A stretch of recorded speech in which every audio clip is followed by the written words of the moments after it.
شهر رمضان الذي أنزل فيه القرآن هدى للناس وبينات من الهدى والفرقان.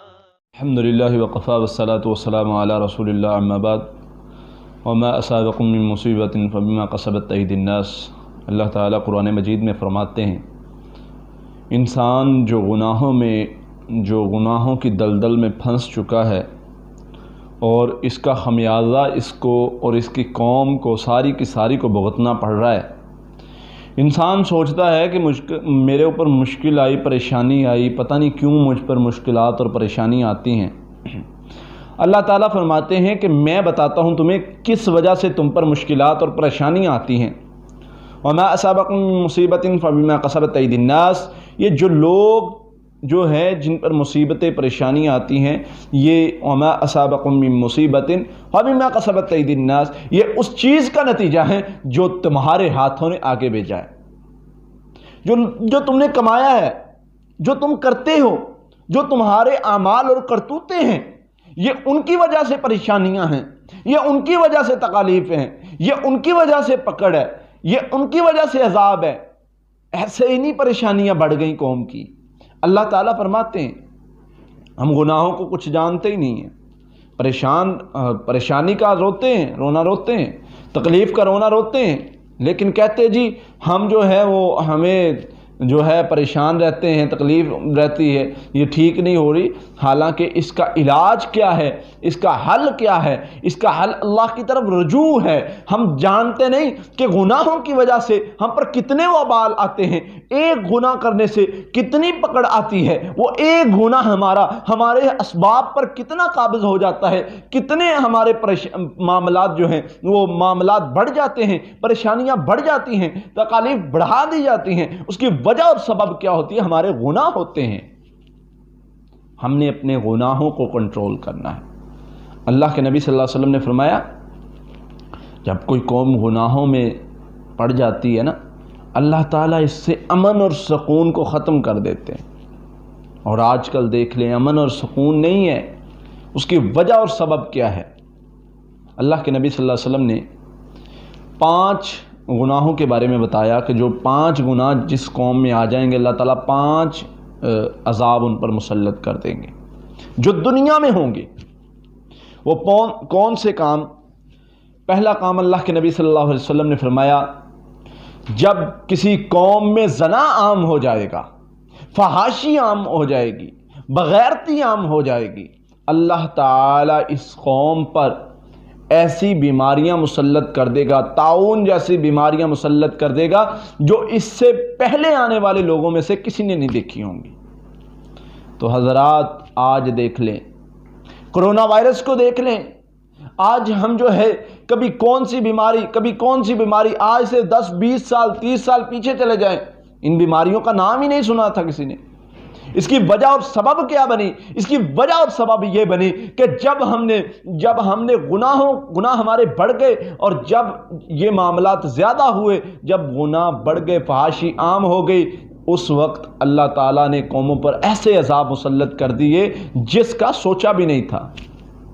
ایسی بیماریاں مسلط ہو گئی جو کسی نے سنی بھی نہیں تھی. تو اس لیے ہماری بیماریاں پریشانیوں کا تعلق ہمارے اسباب ہیں، گناہ ہیں، ہمارے گناہوں کی وجہ سے اللہ تعالیٰ کی پکڑ ہم پر. دوسری سزا فرمایا جب قومیں ناپ تول میں کمی کرنا شروع کر دیں گی، اللہ تعالیٰ ان قوموں کو قحط سالی میں مبتلا کر دے گا. اللہ تعالیٰ ان کی زندگی کو تنگ کر دے گا اور ان پر ظالم حکمران مسلط کر دے گا. آج سب لوگ رونا روتے ہیں حکمران کے ظالم ہونے کا. حکمران ہمیں اچھے نہیں مل رہے، رونا روتے ہیں.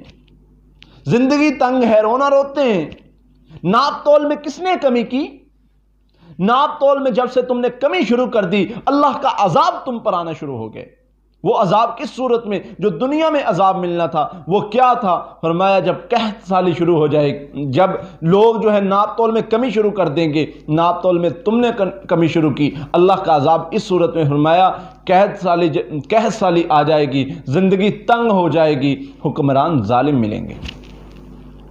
اس کے بعد تیسرا عذاب جو دنیا میں ملے گا کس کام کا؟ جب فرمایا لوگ مال سے زکوٰۃ کو روک لیں گے، جب مال سے زکوٰۃ کو روک لیا جائے گا اس وقت فرمایا اللہ تعالی بارش کو روک لیں گے، اور فرمایا یہ بارش تمہارے جتنے گناہ ہیں نا، جتنے تم یہ اس طرح کے معاملات کرتے ہو، یہ تو اللہ تعالیٰ یہ جانوروں کی وجہ سے بارش نازل فرما دیتے ہیں، ورنہ جس طرح کے تمہارے کام ہیں اللہ تعالیٰ بارش کو روک لیں۔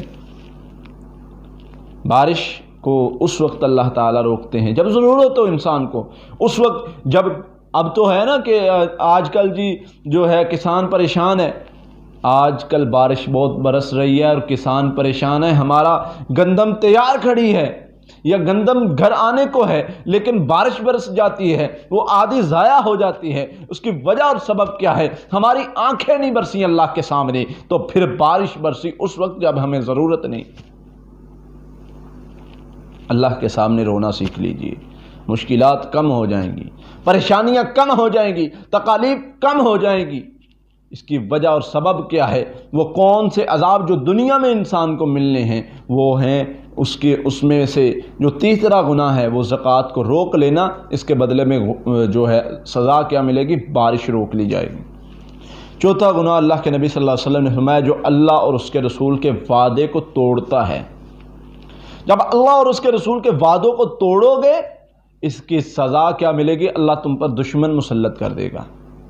آج قومیں دشمن کے خوف کا شکار ہیں، آج قومیں جو ہیں وہ دشمن کے خوف کا شکار کس وجہ سے ہے کہ انسان نے اللہ اور اس کے رسول کے وعدوں کو توڑنا شروع کر دیا۔ پانچویں چیز اللہ کے نبی صلی اللہ علیہ وسلم نے فرمایا جب حکمران اللہ کے احکام کو نہیں مانیں گے، اللہ کے احکام کو جو ہے ان پر عمل نہیں کریں گے اور کروائیں گے، پھر اس کا نتیجہ کیا ملے گا؟ پھر قوموں میں اللہ تعالیٰ لڑائی ڈال دیں گے، پھر قوموں میں اختلافات بڑھ جائیں گے، لڑائیاں بڑھ جائیں گی۔ اس کی وجہ اور سبب کیا ہے؟ جب حکمران جو ہیں وہ اللہ کا حکم نہیں مانیں گے، اللہ کے احکام کو جو ہے وہ نہیں مانیں گے، نہیں منوائیں گے، پھر اس کا عذاب کیا ہوگا؟ اس کا عذاب یہ آئے گا دنیا میں کہ ان کے آپس میں اختلافات بڑھ جائیں گے۔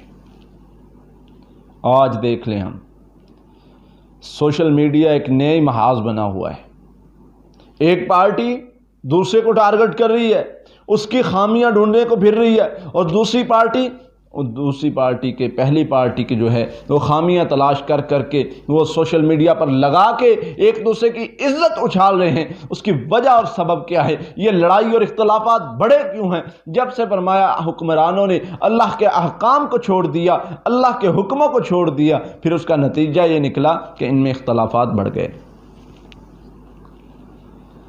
آقا علیہ الصلوۃ والسلام نے فرمایا انسان کو اس کے گناہوں کی وجہ سے رزق سے محروم کر دیا جاتا ہے۔ بہت پریشان ہیں لوگ، رونا روتے ہیں، میں پریشان ہوں، میں تکلیف میں ہوں، میرے اوپر جو ہے وہ قرضوں کا بوجھ آ گیا، مجھے خوشحالی نہیں مل رہی۔ بھائی کیسے خوشحالی ملے گی؟ اللہ جب تمہیں سکھاتے ہیں کہ یہ کام کرو، استغفار کرو، توبہ کرو، جو استغفار کرے گا میں اس کو مال بھی دوں گا، اولاد بھی دوں گا، بارشیں بھی نازل کروں گا، اور اس کو رزق وہاں سے دیا جائے گا جو جہاں سے اس نے گمان بھی نہ کیا ہو۔ یہ اللہ کا، اس کے رسول کا وعدہ ہے۔ جب اللہ تعالیٰ فرماتے ہیں کہ تمہیں رزق وہاں سے دیا جائے گا جہاں سے تم گمان بھی نہ کرو گے، کس بندے کو جو توبہ استغفار کرتا ہے؟ ہم نے گناہوں کو کرنا چھوڑ دیا۔ فرمایا جب بندہ گناہوں میں پڑ جائے اللہ تعالیٰ اس کو رزق سے محروم کر دیتے ہیں۔ اللہ تعالیٰ فرماتے ہیں وَمَنْ أَعْرَضَ عَنْ ذِكْرِهِ فَإِنَّ لَهُ مَعِيشَةً ضَنْكًا وَنَحْشُرُهُ يَوْمَ الْقِيَامَةِ أَعْمَى۔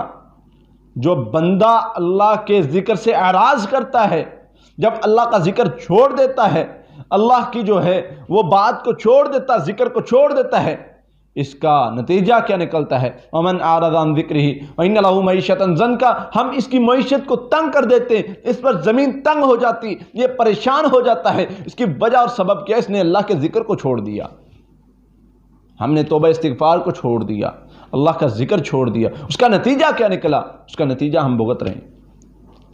وَنَحْشُرُهُ يَوْمَ الْقِيَامَةِ أَعْمَى، اس کو اندھا کر کے اٹھایا جائے گا قیامت کے دن۔ یہ کہے گا اللہ مجھے، میرے تو زندگی میں میری آنکھیں تھی۔ فرمایا جائے گا یہ اس وجہ سے ہے کہ تو نے زندگی میں اللہ کو بلا دیا، آج اللہ نے تمہیں بلا دیا۔ بھائی آج وقت ہے ہم توبہ کر لیں، استغفار کر لیں، دنیا کے عذابوں سے بھی بچ جائیں گے، آخرت کے عذاب سے بھی بچ جائیں گے۔ اللہ سے دعا ہے اللہ عمل کرنے کی توفیق عطا فرمائے۔ قاتلوهم يعذبهم الله بأيديكم ويخزي